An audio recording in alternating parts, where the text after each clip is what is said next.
ఆయన ఇచ్చినట్టు ఎవ్వరు ఇస్తలేరు ఇట్లా. అంతేనా? చాలా మంచిగా ఇస్తారు. అంతేనా?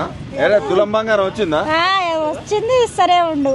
తులానికి 2 తులాలు ఇస్తుండు, తులం కాదు. తులానికి 2 తులాలు. తులం అనే 2 తులాలు ఇస్తుండు. రేవంత్ రెడ్డి మంచిగా ఉంది, మంచిగా ఉంది. మహిళలను కోటీశ్వరాలు చేసిండు. సోపల మీద వండుకుంటారు, అరాయం కూర్చు చేసుకొని వండుకుంటారు ఆయన వచ్చినాక. వేస్ట్ గాడు. ఎందుకు అంత కోపం ఎందుకు వస్తుందమ్మా? రాకేం చేస్తుంది, ఎన్ని అయినా అంటారు. కేసీఆర్ ఉన్నప్పుడు ఎట్లుండే? కేసీఆర్ ఉన్నప్పుడు ఇక ఉన్నదో లేదో గానీ ఇంత టార్చర్ లేదు, మంచిగా ఉంది. ఇప్పుడు టార్చర్ ఉందా? అవును, టార్చరే ఉంది. అంటే ఏ విధంగా? ప్రతి విషయములానే అన్ని ఇచ్చి అన్ని ఆమె ఇచ్చిండు, ఏది చేయలే. ఏమి ఇచ్చిండు? ఏం చేయలేదు. అన్ని ఏది చేయలే. ఏం చేసిండు చెప్పు. ఆయన ఏమో ఇప్పుడు రైతులకు రైతు బంధు ఇస్తున్నా ఇచ్చిండా? భూమి నిన్నకే ఇచ్చిండు, భూమి లేనోనికే ఇచ్చిండు. ఇప్పుడు అందులోనే ఉన్నాం, మేము అందులోనే ఉన్నాం. రేవంత్ రెడ్డి ఇచ్చిన ఇంట్లోనే ఉన్నాం.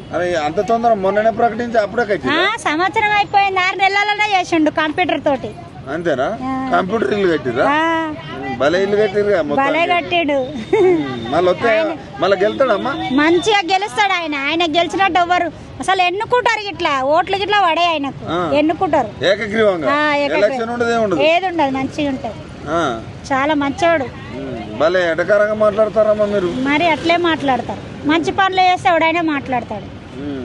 మంచోడిని మంచిగా అంటారు. ఇప్పుడు నేను మంచిదాన్ని అంటారు, నేను చెడ్డదాన్ని అంటారు. ఇప్పుడు రేవంత్ రెడ్డి మంచోడు కాదు ప్రజలకు తెలుసు.